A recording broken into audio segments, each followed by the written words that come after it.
Vintage classes में आपका स्वागत है।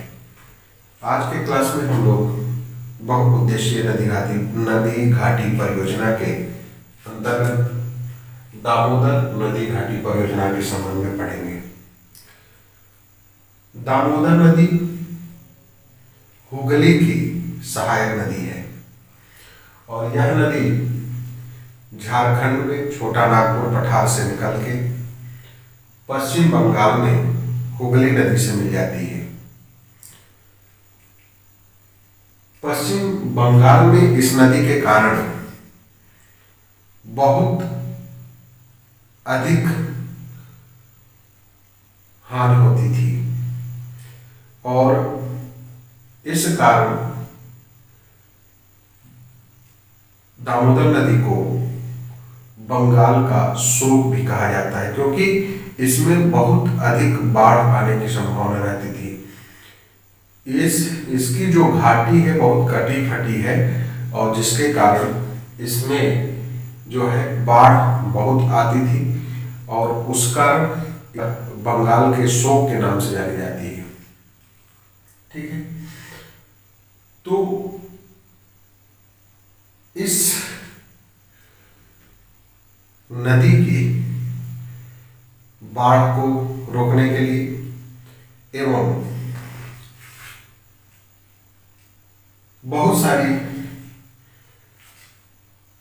लाभ लेने के लिए बहुत उद्देश्यों की पूर्ति हेतु दामोदर नदी घाटी परियोजना तैयार की गई।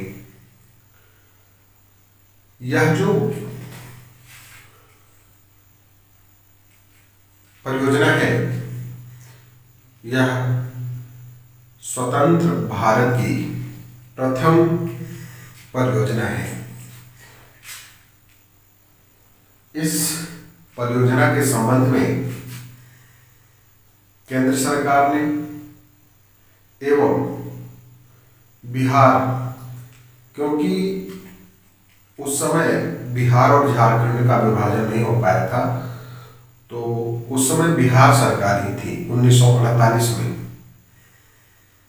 तथा पश्चिम बंगाल सरकार, तीनों ने मिलकर इस परियोजना के संबंध में 1948 में योजना बनाई। यह जो परियोजना है यूएसए की टेनेसी नदी प्राधिकरण के तर्ज पर बनाई गई है, जिसको यूएसए की टेनेसी घाटी प्राधिकरण के जो इंजीनियर थे W.L. बोर्डोइन ने टेनेसी नदी घाटी की योजना तैयार की थी और उसी के तर्ज पर दामोदर घाटी निगम की स्थापना की गई और यहीं से दामोदर नदी घाटी परियोजना की शुरुआत होती है। इस नदी पर तिलैया, कोणार, मैथन, पंचेत पहाड़ी, बाल पहाड़ी, बरमू और दुर्गापुर नामक बांध बनाए गए इस परियोजना के तहत और इससे जो है बोकारो, चंद्रपुर, दुर्गापुर, पतरातू में ताप विद्युत गृह की भी स्थापना की गई। देखिए, यह जो परियोजना है इसमें जल विद्युत गृह से अधिक ताप विद्युत गृहों की स्थापना की गई। इस नदी घाटी परियोजना से बाढ़ ग्रस्त एरिया को सुरक्षित किया गया, जल विद्युत गृह स्थापित किए गए, जलयान आने जाने की जो सामान ढोने के लिए यातायात जल मार्ग भी तैयार किया गया, पर्यटक स्थल बने, तो देखिए, बहुउद्देशीय परियोजना उस परियोजना को कहते हैं जिस पर एक ही समय में बहुत सारे उद्देश्यों की पूर्ति की जा सके, उसे बहुउद्देशीय परियोजना कहते हैं। तो इसमें देखिए, जल विद्युत गृह भी बने, पर्यटक स्थल भी बना, सिंचाई के लिए बांध बना, बाढ़ से सुरक्षा हुई। तो आज उद्देश्यों की पूर्ति इस योजना के माध्यम से हुई है। ठीक है। तो इस नदी घाटी परियोजना के तहत कुछ प्रमुख बांध बनाए गए, उनके संबंध में हम लोग पढ़ेंगे। तिलैया तिलैया बांध, जिसका निर्माण का प्रारंभ जो है, जिसके निर्माण का प्रारंभ 1950 में शुरू हुआ और 1953 में यह बनके तैयार हो गया। यह बराकर नदी पर बनाया गया बांध है, झारखंड में बराकर नदी पर। और इस बांध की ऊंचाई 30 मीटर है। कितनी है? 30 मीटर। और लंबाई 366 मीटर है।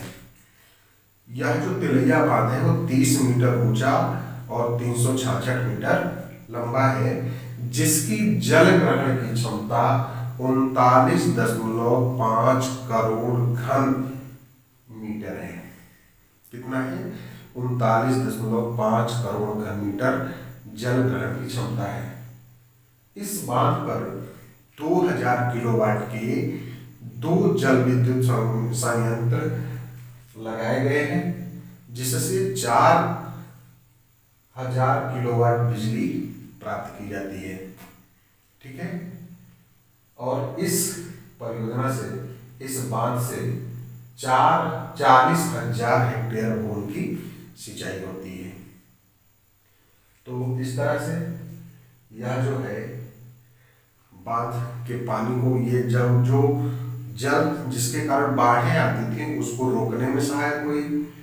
40,000 हेक्टेयर भूमि की सिंचाई हुई, जिससे खाद्यान्न उत्पादन की क्षमता में वृद्धि हुई, बिजली भी तैयार की गई।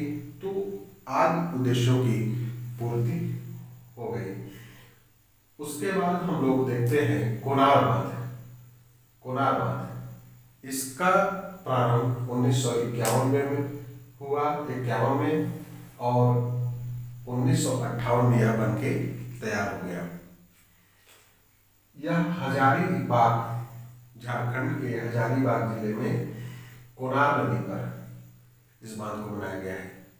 कोनार बांध को हजारीबाग जिले में कोनार नदी पर बनाया गया है। इसकी जो ऊंचाई है 49 मीटर तथा लंबाई 3549 मीटर है।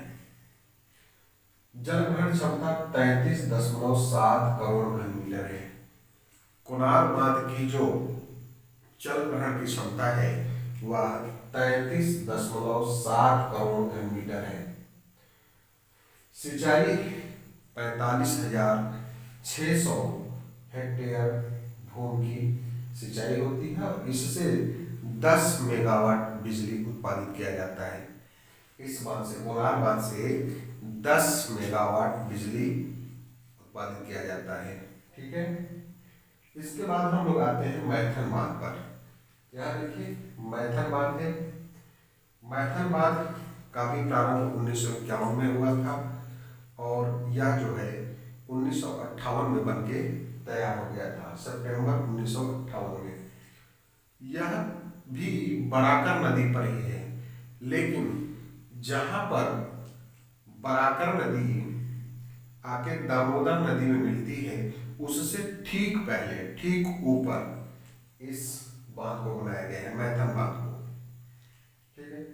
इसकी भी ऊंचाई 49 मीटर एवं लंबाई 994 मीटर है।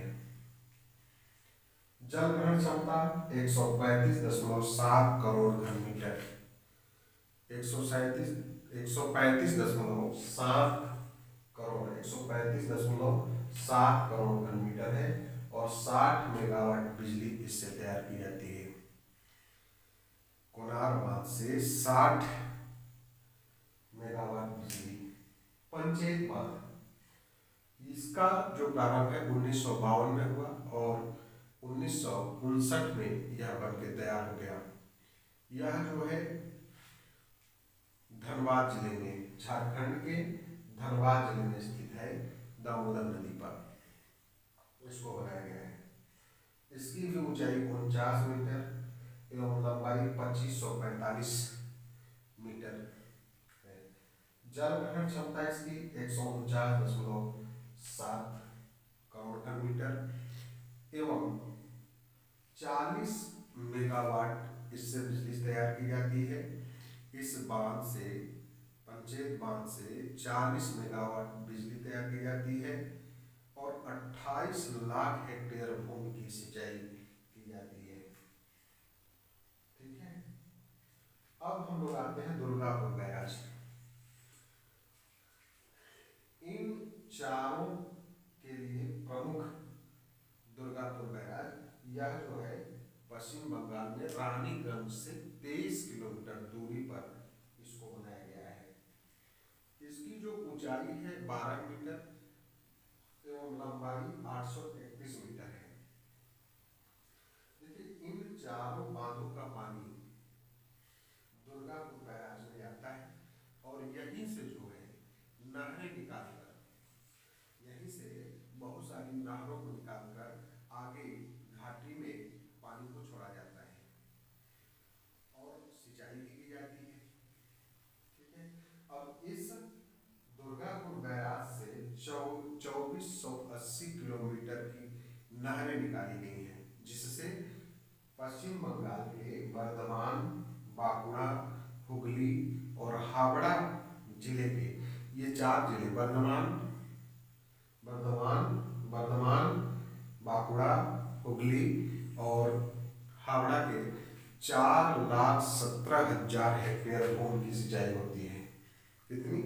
4,17,000 हेक्टेयर भूमि की सिंचाई होती है। इस तरह से दामोदर नदी घाटी परियोजना जो है हमारे देश में जो है बाढ़ से सुरक्षा, जल विद्युत उत्पादन, ताप विद्युत उत्पादन, पर्यटन स्थल और जो है जल परिवहन के लिए सुगम व्यवस्था इस परियोजना के तहत बना है। तो इस तरह से यह लाभ पहुंचाता है। यह जो नदी घाटी परियोजना है, दामोदर नदी घाटी परियोजना है, इस तरह से इन क्षेत्रों को लाभ पहुंचाती है। यह जो है झारखंड और पश्चिम बंगाल 2 राज्यों में विशेष रूप से इसका लाभ प्राप्त होता है। ठीक है, अगली जो परियोजना है उसको हम लोग अगले क्लास में पढ़ेंगे।